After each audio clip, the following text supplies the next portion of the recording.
Halo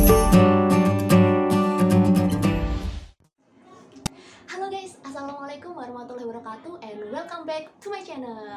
Well, teman-teman ingat nggak sih, dulu waktu kuliah aku pernah kan bikin video yang anjing-anjing gitu. Terus udah lama aku nggak upload video lagi. Nah sekarang aku mau bikin konten baru nih, tapi tentang data. Aku lagi excited banget sama data. Terus aku kepikiran, oh iya ya, kenapa kok aku nggak bikin video aja tentang data, terus aku upload ke YouTube. Siapa tahu apa yang aku tahu ini bisa menjadi pengetahuan baru buat kita semua. Insya Allah setiap minggu aku bakalan share mengenai mengolah data, visualisasi data, dan mungkin machine learning menggunakan Python. Buat teman-teman yang tertarik dengan hal yang sama seperti aku, bolehlah ya kita diskusi bareng. Dan juga boleh dong untuk di like dan di subscribe akun YouTube aku nih, biar aku semakin semangat untuk membuat video-video selanjutnya. Dan juga biar teman-teman gak ketinggalan sama video-video terbaru aku. Mungkin cukup itu dulu, langsung aja kita ke main topik dari video ini. Jadi di sini aku mau sharing nih ke teman-teman gimana sih caranya kita bikin dashboard visualisasi menggunakan Microsoft Power BI. Nah, pura-puranya kita lagi punya project nih teman-teman untuk meremake dashboard COVID-19 yang udah ada. Gimana sih cara bikinnya? Yuk langsung aja kita eksekusi. Let's go! Teman-teman langsung aja kita buka Microsoft Power BI-nya. Buat kalian yang belum punya Microsoft Power BI, bisa download dulu di webnya Microsoft. Tenang aja, dia free, tidak berbayar. Tapi dia juga menyediakan lisensi yang berbayar. Di sini aku pakai lisensi yang gratisan. Nah, ketika kita sudah membuka si Microsoft Power BI, tampilan pertama yang keluar itu adalah seperti ini, teman-teman. Nah, kita di sini pilih Get Data aja. Kemudian si Power BI ini akan menampilkan file atau database apa aja sih yang bisa terkoneksi dengan Microsoft Power BI. Di sini aku pilih CSV karena tipe data yang aku pakai atau yang aku gunakan itu tipe datanya adalah CSV, lalu kita pilih connect, dan kemudian si Power BI ini bakalan membaca file-file atau data apa aja sih yang ada di komputer kita. Nah, di sini aku pilih COVID-19 Indonesia Time Series All One sebagai datanya. Kita pilih open.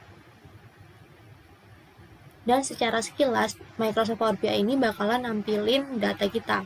Tapi nggak keseluruhan ya teman-teman, cuma sekilas aja. Lalu di sini kita pilih load.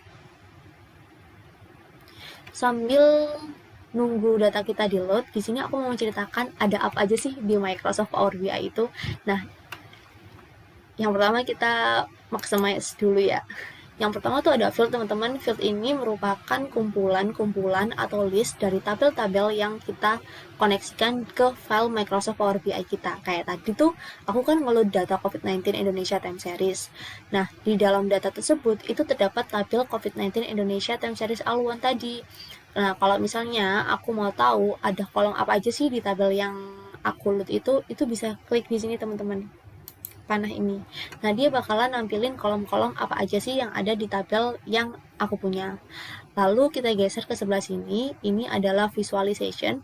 Visualization ini berisi fitur-fitur visualisasi yang bisa kita gunakan dalam membuat report atau dashboard. Ada banyak banget visualisasi yang bisa kita pakai, mulai dari bar chart, column chart, line chart, pie chart, dan dia juga bisa menampilkan visualisasi dari Python atau R. Nah, kalau misalnya nih ada visualisasi yang teman-teman butuhkan, tapi nggak ada di sini, teman-teman bisa cari aja di Get More Visuals. Lalu di sebelah sini adalah meja kerja kita, tempat kita membuat dashboard atau visualisasi. Nah, kalau teman-teman pengen tahu nih bentuk data kita atau data kita tuh isinya apa aja sih, kita bisa ke sini teman-teman, data. Kita klik di sini dan bakalan. Nah, ini dia data yang kita punya.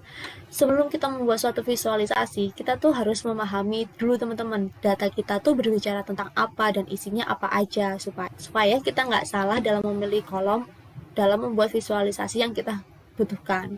Nah, di kolom pertama itu ada kolom date. Di sini aku mau lihat periodenya itu dari kapan sampai kapan. Nah, ternyata periodenya itu dari 8 Januari 2020 sampai 9 Juli 2021.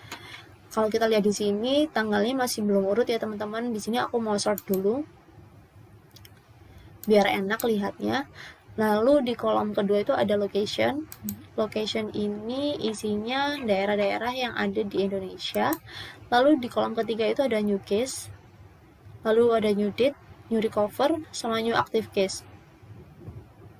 Lalu ada total case, total death, sama total recover, sampai total active case. Nah, kalau kita lihat secara sekilas ya teman-teman, untuk 4 kolom tadi yang terakhir, 4 kolom ini maksudnya, itu merupakan akumulasi dari 4 kolom yang ini. Tapi buat make sure lagi, kita lihat secara satu persatu aja. Nah, di tanggal 8 Januari 2020, itu terdapat new case sebanyak 9, dan new date-nya sebanyak 3, new recovery-nya sebanyak 1. Sehingga new active case-nya sebanyak 5.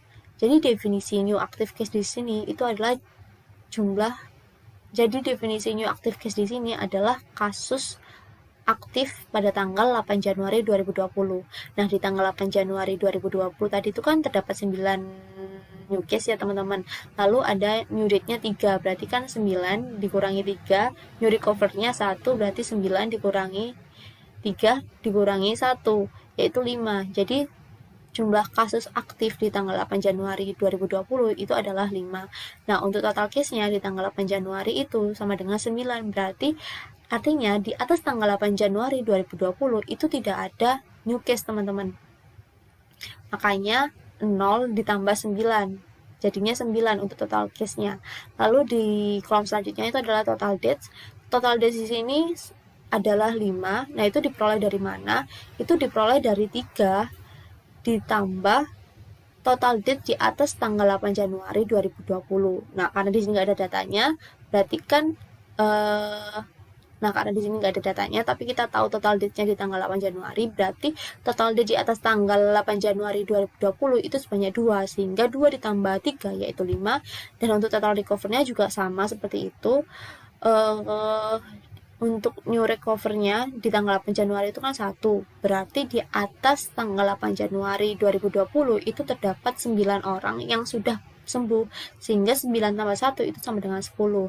Nah, untuk total active case-nya itu berarti dari 0, dari total case di tanggal 8 Januari 2020 yang sama dengan 0 itu dikurangi total date-nya yaitu 2, terus dikurangi juga dengan total recover-nya yaitu 9. Jadi 0 dikurangi 2 dikurangi 9 sama dengan negatif 11. Nah, untuk total active case-nya itu berarti kan negatif 11 ditambah 5 sama dengan negatif 6. Mungkin agak sedikit ngawang-ngawang gitu ya, atau melibet teman-teman, karena kita nggak ada data di atas tanggal 8 Januari 2020. Nah, sekarang kita bandingin aja dari tanggal 8 sama tanggal 9 biar lebih gampang. Nah, untuk tanggal 9 new case-nya itu kan sama dengan 0. Nah, new date-nya 1, new recovery-nya 23. Jadi untuk new active case-nya itu adalah 0 dikurangin 1 dikurangin 23 yaitu negatif 24. Lalu untuk total case-nya itu kan di tanggal 9 itu kan kita nggak punya new case ya teman-teman, tapi di tanggal 8 Januari itu kita sudah ada total case sama dengan 9, jadi 0 ditambah 9. Nah, untuk total date-nya itu kan di tanggal 9 Januari itu kan ada new date sama dengan 1, dan total date di tanggal 8 Januari itu sama dengan 5, jadi 1 tambah 5, 6. Dan hal yang sama juga untuk total recover-nya, yaitu 23 ditambah 10 sama dengan 33. Dan untuk total active case-nya itu juga sama teman-teman, negatif 24 ditambah negatif 6 sama dengan negatif 30. Nah, sekarang kita geser ke kolom selanjutnya, itu ada location level. Nah, di sini kita bisa tahu nih, data kita tuh levelnya ada, level lokasinya itu ada di mana aja. Nah, ternyata data kita location levelnya itu dibagi jadi 2. Yang pertama adalah country dan yang kedua adalah province. Nah, di sini aku mau lihat untuk level country-nya ini isinya apa aja. Nah, kalau misalnya aku lihat sekilas ya teman-teman, data kita itu terdiri dari level country tadi sama province. Jadi itu digabung gitu. Sedangkan kan province itu sudah termasuk ke dalam country. Nah, makanya di sini aku mau pakai level yang province aja, nggak usah pakai country-nya. Nah, caranya gimana sih kalau kita mau ngilangin data country ini? Kalau misalnya di Excel kan kita tinggal cari country terus kita delete gitu kan. Nah, ini juga gampang. Kita tinggal klik kanan aja tabel yang ada di field itu, terus kita pilih edit query. Terus kita cari location level. Dan untuk country-nya kita uncheck dan kita oke, lalu close and apply.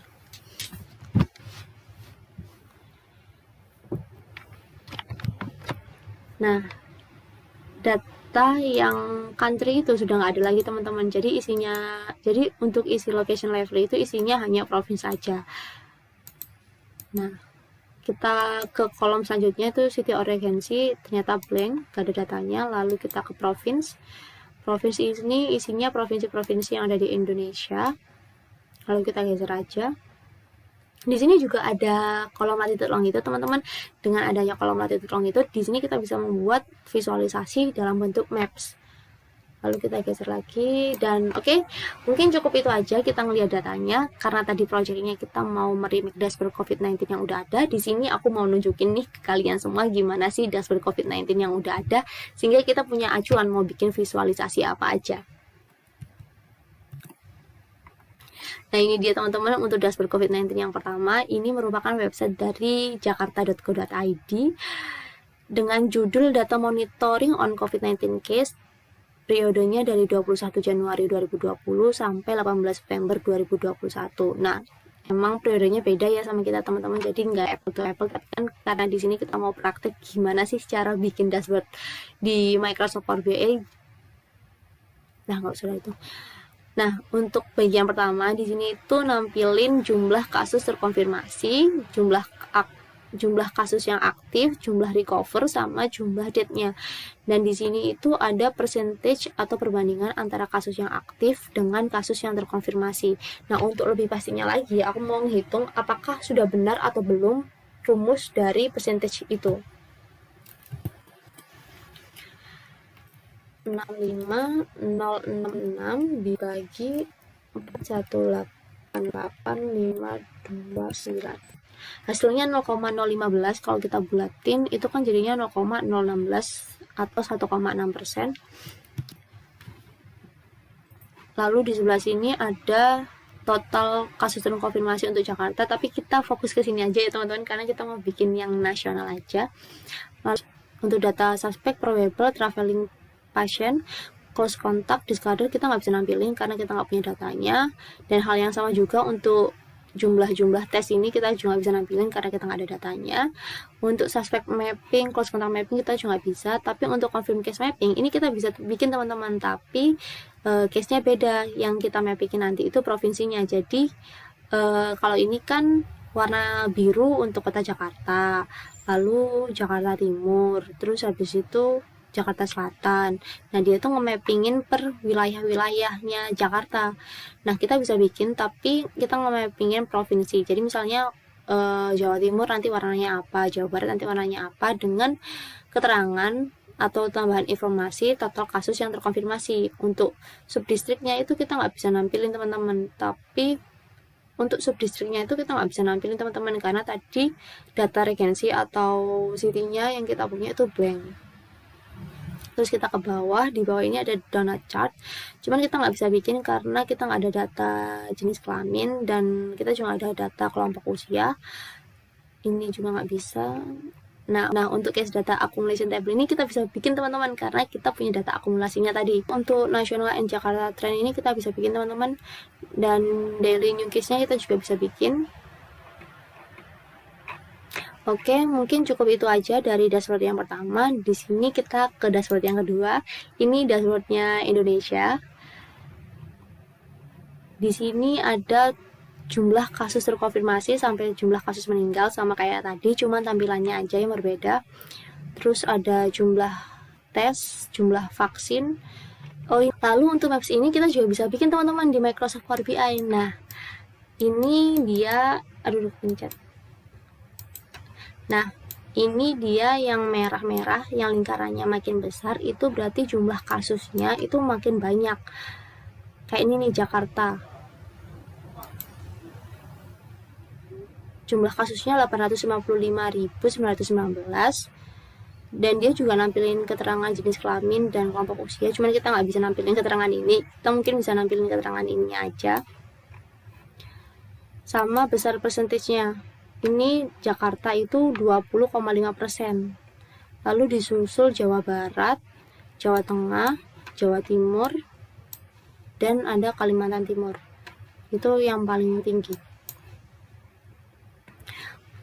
Lalu kita ke bawah lagi. Di sini ada perkembangan kasus terkonfirmasi positif COVID-19 per hari. Ini yang tadi new daily case untuk kasus terkonfirmasinya. Dan ini untuk yang sembuh. Ini untuk yang meninggal. Ini bisa diklik teman-teman. Nah, kita juga bisa bikin nih yang kayak gini di Microsoft Power BI. Caranya gampang banget. Terus ini grafik gabungan dari 3 grafik yang ada di atas tadi. Terus ini kasus per provinsi. Oke, kita nggak ada data gejala. Ini tren nasional akumulasi data sama kayak yang tadi. Jadi gimana sih cara bikinnya di Microsoft Power BI? Langsung aja kita eksekusi. Kita kembali lagi ke Microsoft Power BI-nya. Di sini kita pilih report.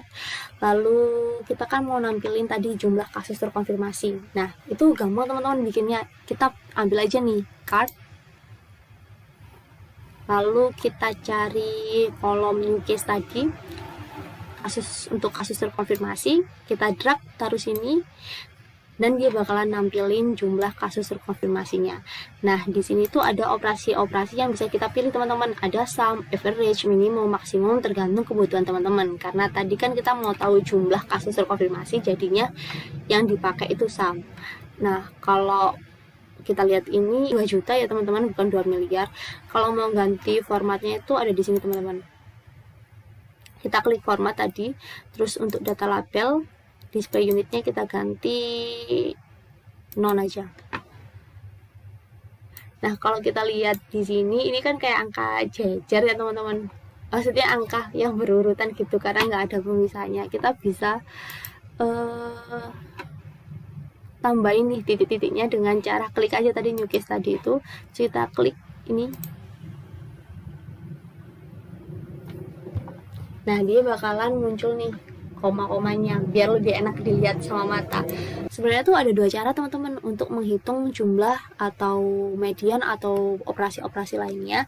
Yang pertama itu yang tadi aku sampaikan, itu yang kita tinggal drag aja, dan yang kedua itu kita bisa pakai rumus atau DAX. Nah, di sini aku mau bikin kumpulan DAX. Aku mau taruh di satu tabel aja, aku pilih enter data. Terus aku tulis di sini namanya measurement,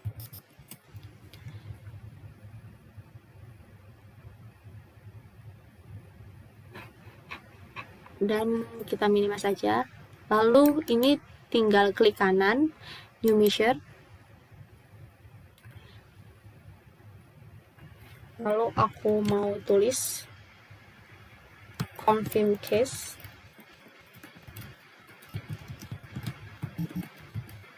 Kan tadi kan sum ya teman-teman, sum new case, jangan sampai salah ya kolomnya.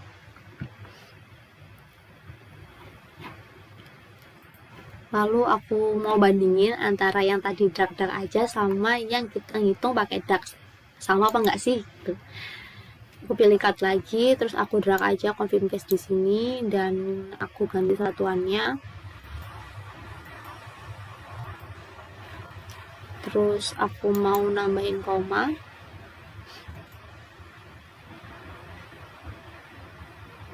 Nah, ini dia teman-teman. Sama kan? Yang ini mau aku hapus aja karena fungsinya sudah tergantikan oleh si confirm case ini. Nah, aku lebih ngerekomendasiin kita pakai measure aja, soalnya kita juga mau menghitung percentage tadi. Kalau misalnya kita pakai yang drag tadi itu nggak bisa gitu kita ngitung persentasenya atau perbandingan antara kasus terkonfirmasi sama kasus yang aktif. Makanya aku lebih menyarankan untuk kita ngitungnya pakai measure aja. Langsung kita tambah.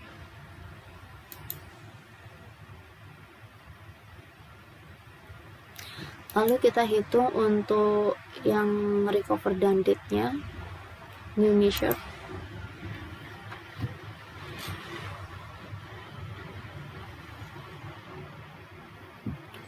Oke, kita tulis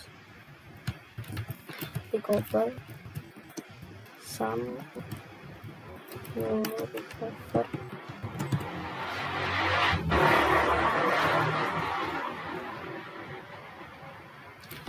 Lalu kita tambah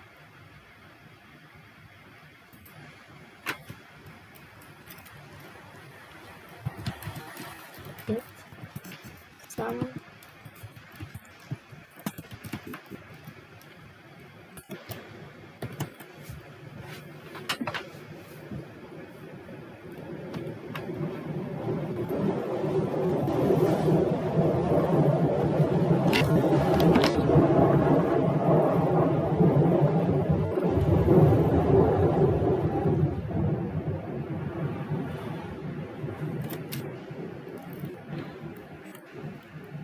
Lalu kita bikin yang untuk active case.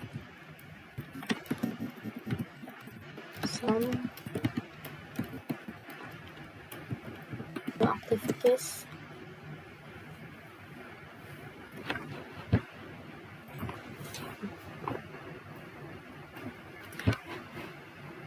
Lalu kita bikin measure untuk yang percentage tadi.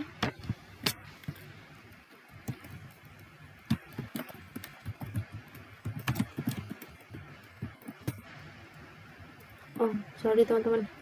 Lalu kita bikin measure untuk yang percentage tadi, percentage active case.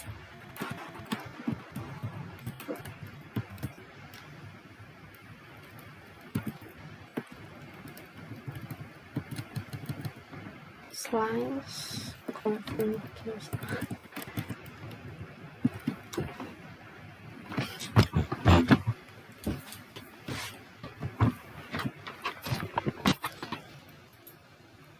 Lalu kita bikin untuk yang percentage tadi,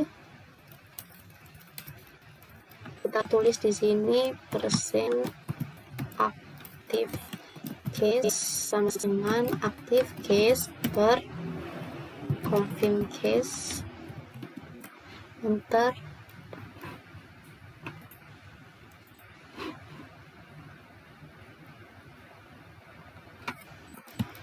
Percentage untuk recover slice confirm case.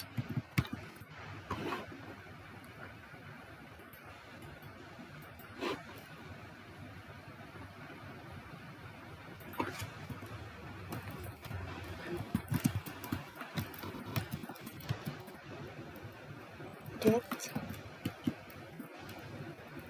confirm case.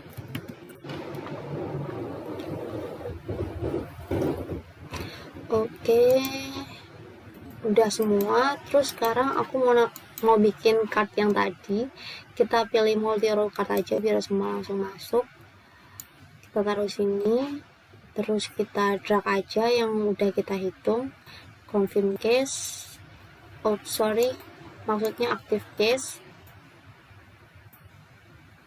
terus recover, terus date dan percentage-nya. Nah, kalau kita lihat di sini, ini kan masih angkanya jajar-jajar. Nah, kita sesuaiin komanya atau persennya. Itu tadi tinggal klik aja, terus kita ganti formatnya tuh di sini. Nah, ini kalau misalnya teman-teman tahu nih cara ganti secara otomatis tuh gimana? Soalnya kalau misalnya aku shift bareng-bareng tuh nggak bisa gitu. Mungkin ada yang tahu gimana caranya, bolehlah ya di info di komentar. Terus ini kita terus ini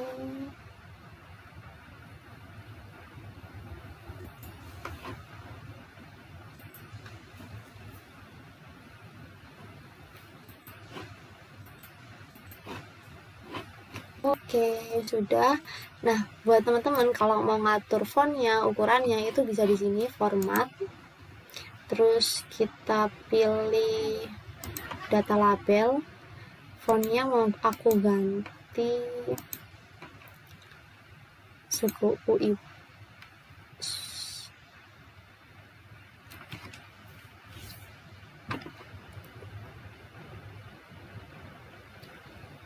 Lalu ukurannya mau aku besarin. Terus untuk kategorinya itu aku mau ganti fontnya ini, terus fontnya aku gedein. Nah, hal yang sama juga mau aku lakuin untuk yang card 1 itu. data label,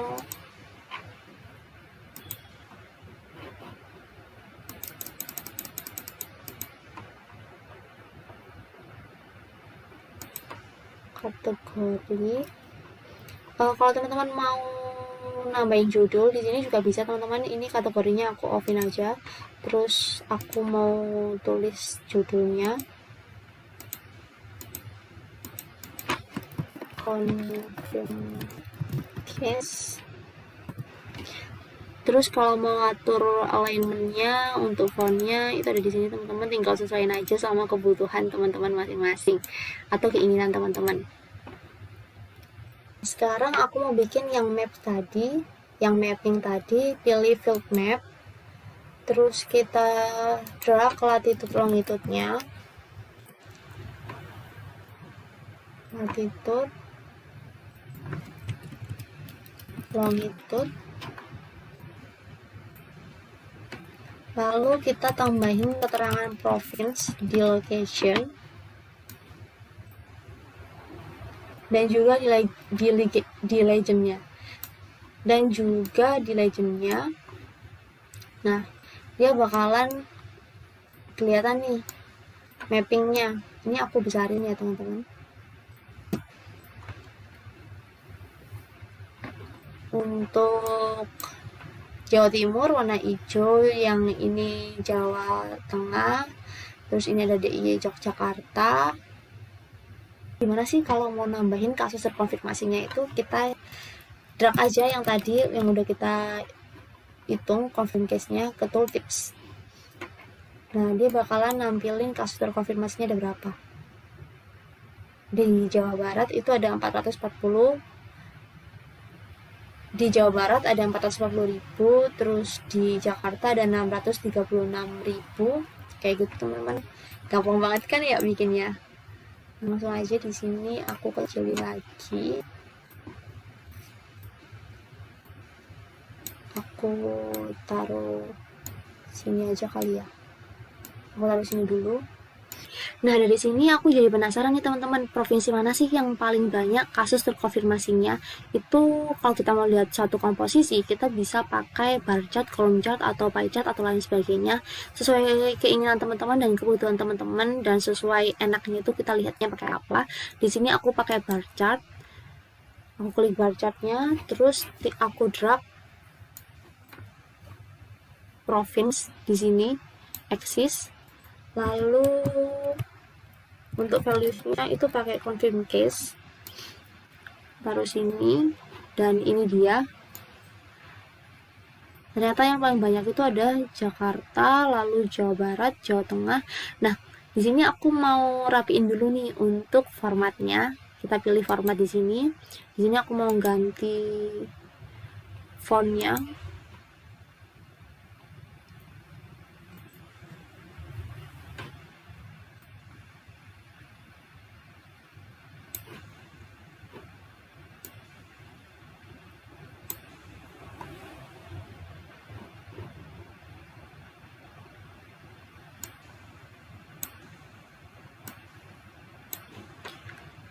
Kalau teman-teman mau ganti warna barnya itu bisa di sini teman-teman, data colors, terus default.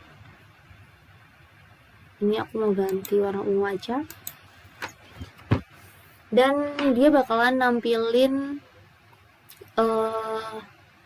total confirm case per province. Nah, kalau misalnya di sini aku cuma mau nampilin 5 terbesar, itu gimana sih caranya? Itu gampang banget teman-teman. Kita tinggal pakai di sini nih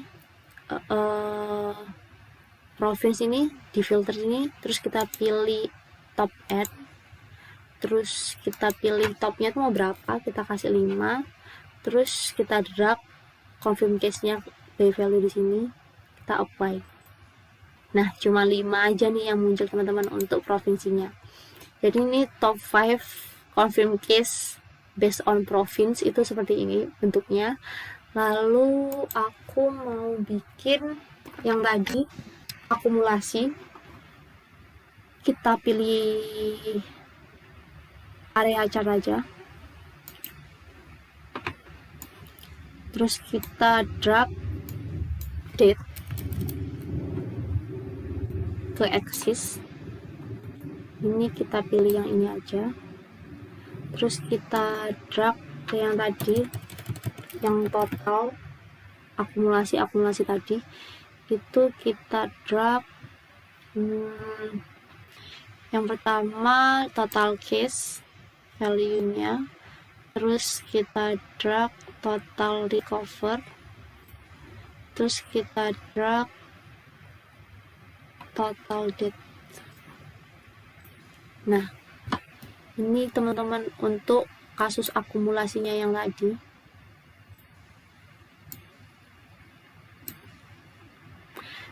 Oh, yang tadi tuh kan kita juga bisa kayak ngezoom gitu kan. Nah, itu kita bisa edit di sini teman-teman, kita nyalain zoom slicernya. Udah deh, tinggal gini aja. Gampang banget kan? Nah, cuman gini aja. Ini menampilin data Maret sampai Juli. Nah, ini dari Januari sampai Juli kayak gitu. Nah, ini juga bisa di zoom juga teman-teman. Aku besarin aja ya kali.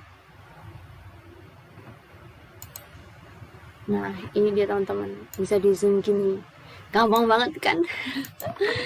Itu aku mau bikin yang tadi new daily case. Di sini aku pilih line chart. Terus aku drag aja confirm case-nya ke values, terus recover-nya, terus date-nya juga. Lalu kita ambil date ini di axis, terus kita pilih. Nah, ini dia teman-teman untuk new daily case-nya. Ini kalau teman-teman mau ganti warnanya juga bisa teman-teman ke data colors. Misalnya nih yang confirm case kita kasih warna hijau. Terus untuk recovernya kita kasih warna biru muda. Gitu ya. Terus new date-nya kita kasih warna merah. Ini teman-teman untuk new daily case-nya. Terus abis itu aku mau bikin yang tadi maps, yang lingkaran-lingkaran itu. Ini pilih aja map, lalu kita drag latitude longitude,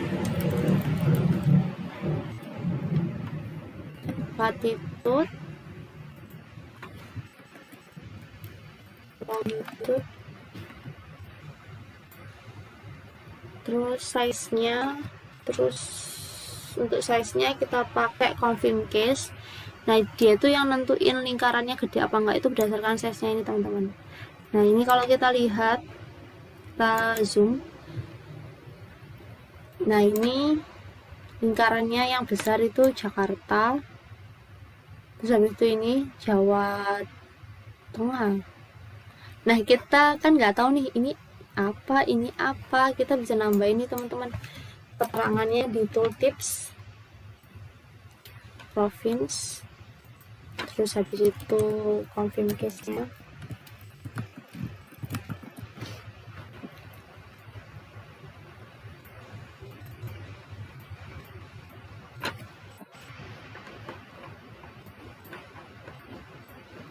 Nah, ini Jakarta, Jawa Barat, Jawa Tengah. Tadi kan juga ada persentasenya ya teman-teman. Kalau teman-teman mau nambahin persentage juga bisa di sini. So value as percent of grand total. Nah, ini teman-teman, 25,98%. Kalau misalnya mau bandingin nih, kita hitung aja secara manual ya teman-teman. Untuk persentasenya si Jakarta, kita buka lagi kalkulator. Jakarta itu totalnya 636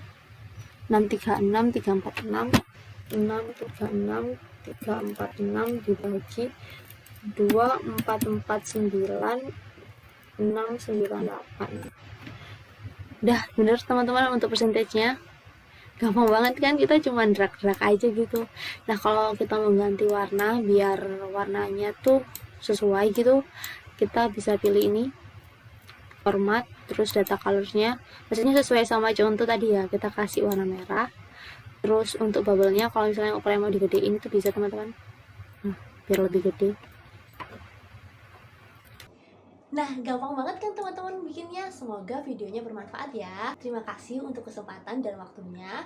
Semoga ilmu yang kita punya ini bisa bermanfaat buat kita semua. Mungkin minggu depan aku bakalan ngebahas bagaimana sih caranya untuk data kita tuh biar terrefresh terus gitu. Penasaran kan? Jangan lupa ditungguin ya. Insya Allah hari Sabtu atau Minggu aku bakalan share videonya. Bye. Assalamualaikum warahmatullahi wabarakatuh.